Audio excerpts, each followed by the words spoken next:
Amigos, não tem nada pior do que ver uma pessoa agindo como fariseu. Ela condena uma pessoa que faz uma coisa que ela considera errada e que a Bíblia diz que é errada, então é errada.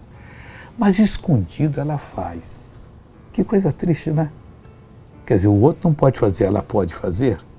Não é que Paulo está dizendo, então deixa todo mundo fazer, não. Se for errado, vamos ensinar as pessoas, olha, não faça, isso a Bíblia diz para não fazer. Mas nós não devemos fazer coisa igual. Porque se nós estamos fazendo, então estamos pecando conscientemente. E vamos ter problema. Se a Bíblia proíbe, é proíbe. Está proibido, nós não temos que fazer nada. Vamos ser uma pessoa que realmente obedece à palavra de Deus. Veja bem aqui.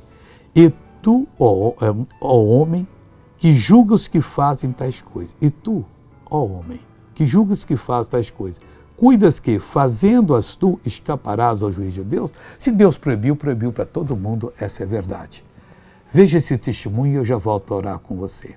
Eu tenho artrose e há um mês atrás eu levei um tombo muito grande na rua, inclusive. E estava doendo muito o fêmur aqui do lado esquerdo. E quando eu vi que o Senhor ia chegar aqui hoje, eu falei, Senhor, é a minha bênção chegando. E agora? Estou curada. Se fizesse isso, doía? Doía muito aqui quando eu me andava. Rita, como é que você estava andando? Agora, anda normal, Eliane Jesus?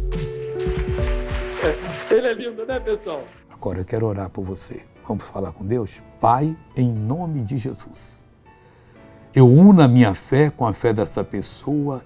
Eu agora estou em contato contigo e eu te peço por essa vida.